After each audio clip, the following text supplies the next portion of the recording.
is the Magnate. Hello, you're welcome to this week's edition of the Magnates. Mentoring on television, we call it, and you call it, lending a voice to business growth. What is our profession we're going to be focusing on today? Lately, there has been an upsurge of criminality, various crimes in the society.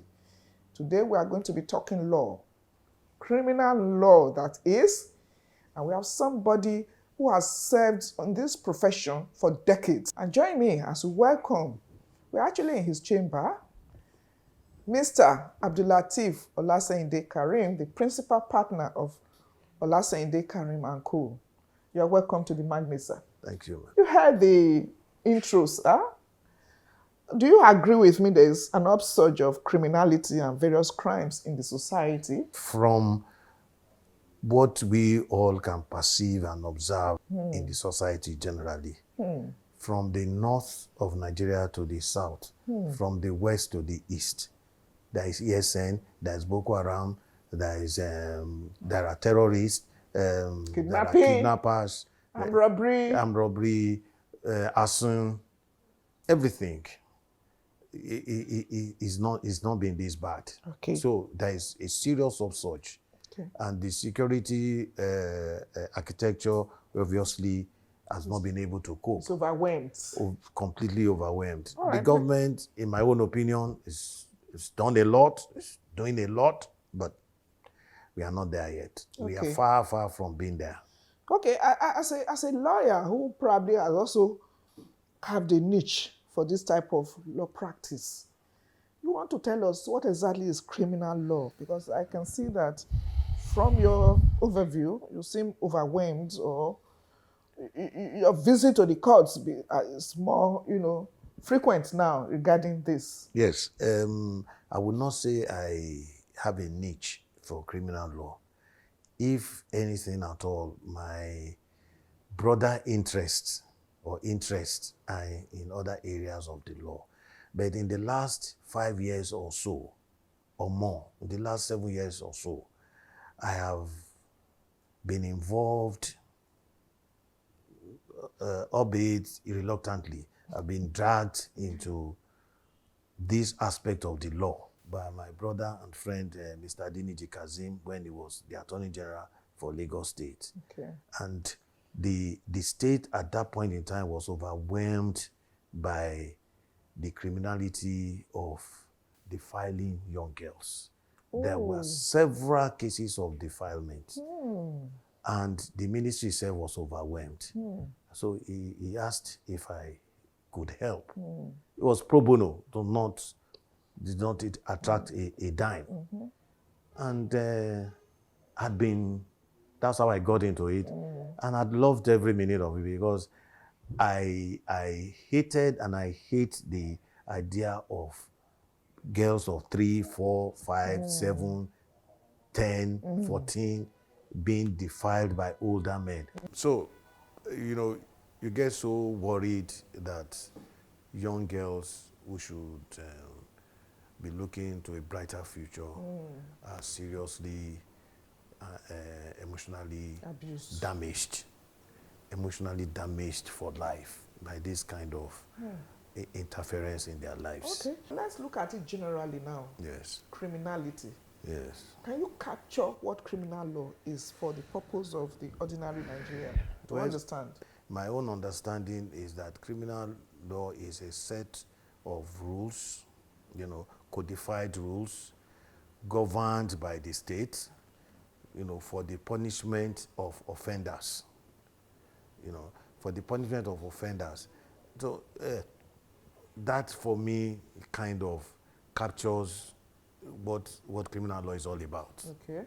And then, unless you want to go into who is an offender and the rest, but if it's criminal law, that is what criminal law is all about. Well, we'll take it for granted that everybody knows what criminal or crime is in the Yes, society. yes. But I hear people talking about law and code. Are there differences in this nomenclature?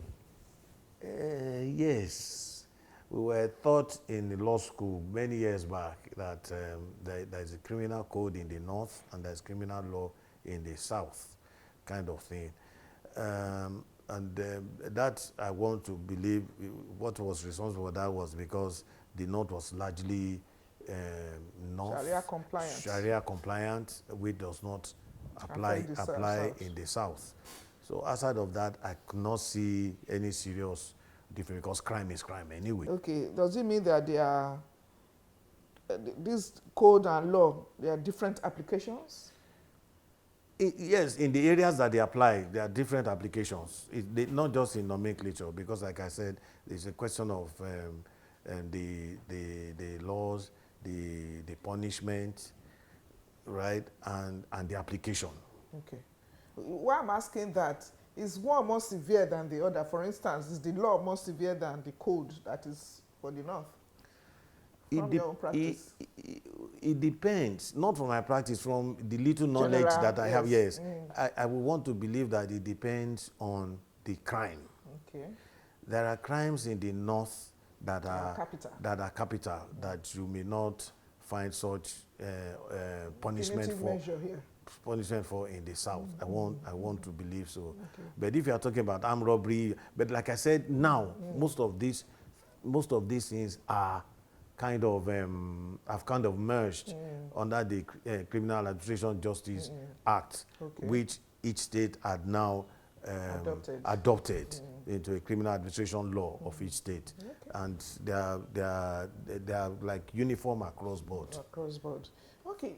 Now, does it worry you, the upsurge of crimes in the society? I mean, worry you in terms of a practitioner? I know. I mean, like the doctors will want people to fall sick to earn money. No. But is it something of a concern to you as a practitioner, as a legal luminary? It should be a serious concern for anybody, because we are talking about sociology here. We are talking about sociology of crime, and we all should be concerned. The upsurge in crime is alarming, hugely alarming, because now, unlike before, we have different kind of people, from cultists with different names to arsonists to irredentists to secessionists, you know, to this question of Boko Haram and Ansaru and all sorts. You know, it's crazy. And then we are also being inundated with serious crimes of kidnapping That's all everywhere. All over the country. You cannot even go from Lagos to Ibadan now without trepidation. You know, even driving your own car. You know, even on Lagos traffic, somebody can just, you know, break your glass with a small hammer and demand for your phone, your laptop, gadgets, and what have you. So it's not been this bad before. This is the Magnate, and we are talking about the upsurge of crimes in the society. Let's go for a breather. In line with the tradition of hosting public lecture at every anniversary celebrations, the management of Real News, a foremost online magazine, brought the creme de la creme of the society together on Tuesday, 7th November 2023. Dignitaries from governments, corporate establishments, and those that matter in the fourth estate of the realm made their way to Sheraton Hotel and Towers for the 11th year anniversary celebrations. After the opening formalities and few recognition, the delectable and hardworking publisher, Ms. Maureen Chigbo, delivered a welcome address which was closely followed with that of the chairman, Mr. Mohammed Bello Koko, ably represented by Durowaye Ayodele. I am so delighted to welcome you all to the 11th anniversary lecture series of Real News Magazine Online. We appreciate your sacrifice and support, especially at this precarious time when the world is in a frenzy to round up the activities of the year. The anniversary lecture series is one of the ways Real News contributes to nation building and development by providing a forum for policy change-oriented discussions by professionals, scholars, technocrats, and decision makers on the way forward for our great nation and Africa in general. The lecture series began in 2014 and focused on elections, economy, security, challenges of leadership in Africa, Africa's political transition in oil and gas, unfolding integration of African market and drug abuses. We are working on several manuscripts that require sponsors for publications. These are some of the ways we raise money for our free source online publication, with investigative journalism as our first love. The issue of illicit fund flow, also known as money laundering, into or out of the African continent should actually be broadly seen as two sides of the same coin because of the impact of these unwholesome practices or menace to the socio-economic development of the continent. In his speech on the use of ICT in curbing financial crimes, the special guest of honor and the managing director of NCC, Mr. Aminu Meida, provided some nuggets to the audience. This was delivered by Mr. Ruben Moka, the Director, Public Affairs Department. Financial crimes refer to criminal activities that involve transactions, abuse, misuse, and deception, or manipulation of financial systems for personal gain. They include a wide range of offenses such as insider abuse, money laundering, terrorism financing, proliferation of financing, embezzlement, fraud, e-fraud, banking, securities, and corporate intellectual property abuse, all that. These crimes do not only have a huge economic and social impact, but can also be linked to violent crimes that lead to loss of lives. IFF, which is the illicit funds transfer, it poses a huge challenge to the political, economic security around the world, particularly to developing countries. Corruption, organized crime, illegal exploitation of natural resources, fraud in international trade, tax evasions are all harmful as a diversion of money from public priorities. If you see what is even happening around Boko Haram, the mining activities, you see that you start wondering how do they take their money outside this country? Because obviously most of those mineral resources are not being paid in Naira. So transfer illicit transactions is very, very, very harmful to our economy one way or the other, because it drives us of the opportunity to have the tax, to have orderliness around the natural resources that we have. Well, Marina, thank you for this very topical issue. I'm sure I'll be reading it from various journalists that are here. I like to listen to things like this because that's a part of nation building. The main crux of the day was the anniversary lecture on the threat of illicit funds flow to the African economy.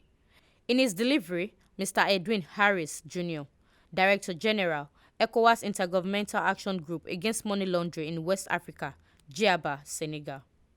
Besides defining the topic and asking some rhetorical questions, the presentation elicited a lot of reaction from the audience after two erudite scholars discussed the topic. I would first like to acknowledge the key role Real News Magazine and other media houses are playing, especially in exposing illicit financial flows and the underlying criminal activities, and also commend their work and contribution to the development of Nigeria and indeed the region of West Africa and the African continent in general.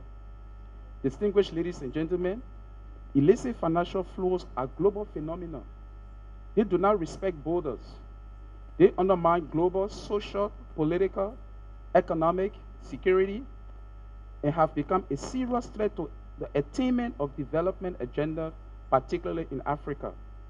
Consequently, these issues have moved into the forefront of Africa's agenda in recent years and will continue to shape the thinking about development in the coming years. I am pleased and elated that Real News Magazine has chosen to focus on this matter from an African perspective during this year's anniversary. I'm pleased that Real News have focused on this matter from the African perspective during this anniversary. This is appropriate and timely because our continent is one where illicit financial flows pose a significant threat to the development agenda of our country. I strongly believe that this event will boost the sense of urgency that we have about the threats of illicit financial flows and raise our collective response against such flows. The duo of Kayode Adedayo and Felix Obiamalu provided more insight to elicit overall robust interaction with the guests and participants. We must also look at the collaborators of the Africans that has moved our money. The issue of combating IFF and other financial crimes in today's Nigeria and the world is becoming a bit more difficult because the world has gone fintech. It takes a second to dissipate funds. It takes a second to consummate a transaction. So if you are not automated, you cannot combat financial crimes in modern world.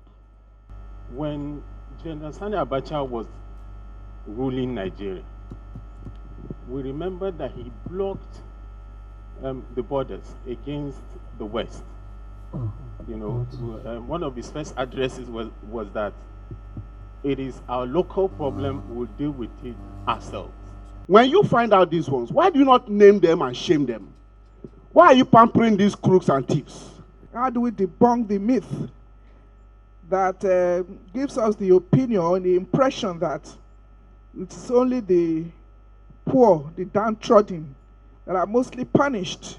Where is the place of FIA, Freedom of Information Act? What is the depth of investigative journalism in Nigeria? Over time, we spent close to 10 years prosecuting a particular matter. And in most cases, energies, time, and resources are depleted. The high point of the event was the induction of 6 distinguished men into the Real News Hall of Fame, with one of them responding on behalf of others. On behalf of all the inductees, I would like to thank the management of Real News magazine for this honor and to assure that all members will live according to the tenets of this high office. The ever-elated publisher of Real News, Ms. Maureen Chigbo, could not hide her joy in a vote of thanks. My job is very simple: to thank all of you for doing a good job, for coming here, for staying till the end. In our interaction with some selected guests, they shared their takeaways from the event with us. Consciousness about financial crimes is growing, at least in this forum. We've had a lot of dimensions about financial crimes and the solutions being taken to resolve it or mitigate it or reduce it minimally. The press are aware, and going forward, they will bring this issue to the public discourse in a more informed and unique way than it was. So I'm impressed that the press is aggressive and want to know more to assist the country in the fight against illicit financial flow. I'm overwhelmed, and I give all glory to God for making it possible for this event to hold today, for bringing all these colorful people from all walks of life to be here, to have a robust conversation on how to move the nation forward by checking or curbing illicit financial trade. So I'm so happy, and I thank all our supporters, all the organizations that have helped us to host this event. You know, may God bless them. We wish Real News more success in their future endeavor. One of the major, crimes that has also become quite prevalent in the society now is the issue of jailbreak. That also, became quite common during the NSAS protests nationwide. We heard that of Edo and so many other states, and even in Lagos here. I mean, it used to be a no-go area in terms of criminal crimes in the society. What is your take on this? Well, it again is a society thing. If you look, I'm part of the problem in my own understanding, my little understanding of what is prevalent, right, is the exposure of our youth to all manner of television programs. Most of these crimes are even copied crimes. You want to experiment? Based on what they had seen in movies, on television, series, and what have you. We have seen a lot of jailbreaks in the US, in England, and wherever. And I believe some of these things, they just feel like, well, it's doable. It's doable here as well. And of course, now the security architecture is very porous, unlike before. Why? Why? Because, I don't know, because maybe enough attention is not paid to these things. And two, maybe because of the prevalence of crimes, right? The MAPA is not there, the money is not there to provide the kind of security that is needed.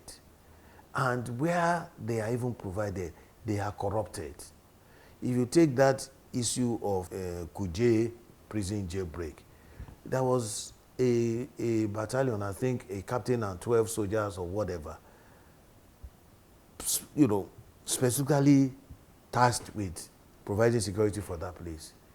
For whatever reason, They were absent. they were there and they moved away for whatever reason.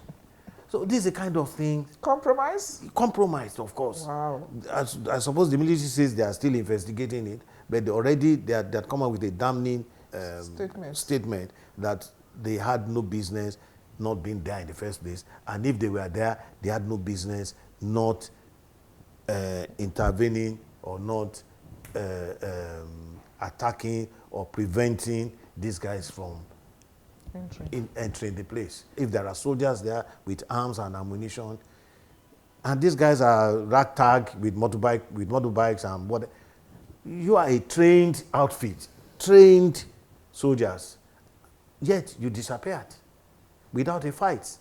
So something seriously was wrong. Okay. With respect to other jailbreaks, at times it has started with lack of food, lack of in the correctional centers? in the correctional centers, lack of hospital facilities, so many things, and then one day it just erupts.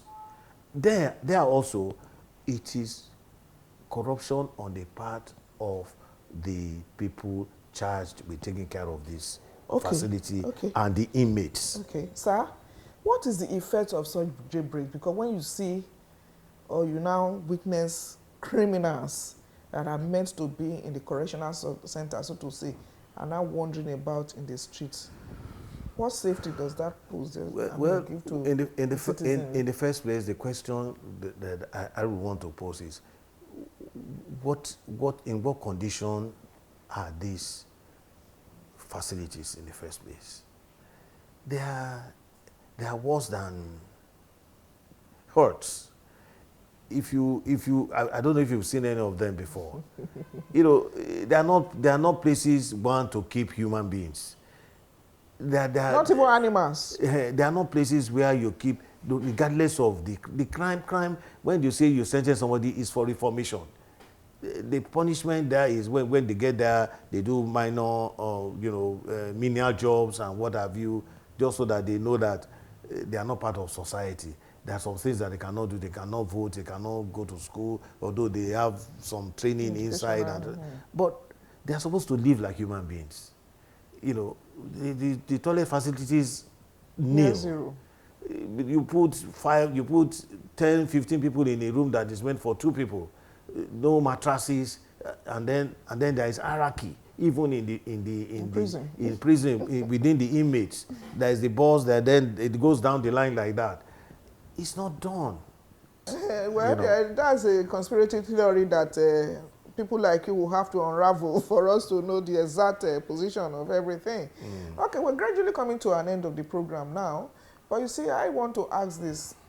What does it for, I think I asked that at the beginning of the question. What does it mean to you? I mean, is it more money in your pocket when we have upsurge of crimes in the society? I'm talking of the lawyers now. You have more issues or more cases to take to court. Is it more money into your bank account? Or how does it affect you? Well, I've said it earlier. I prosecute offenders, defendants, as they are called in the criminal administration of justice law, for government. So, lawyers that defend criminals, quote and unquote, because at the end of the day, if the court says that a man has not committed a crime, you cannot call him a criminal. That's why we call them defendants. Okay. Right. So, lawyers that defend these guys, they do it for, yes, they do it for money. A fee. Yes, they do it for a fee. And it depends on your standing in society, right? Like these government officials that were accused of stealing money and the rest of it, oh, you see a flock of lawyers defending them. It's for a huge fee. And they do this and they make money.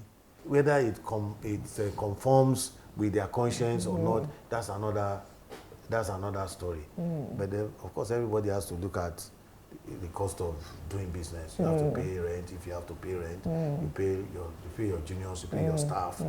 You make good.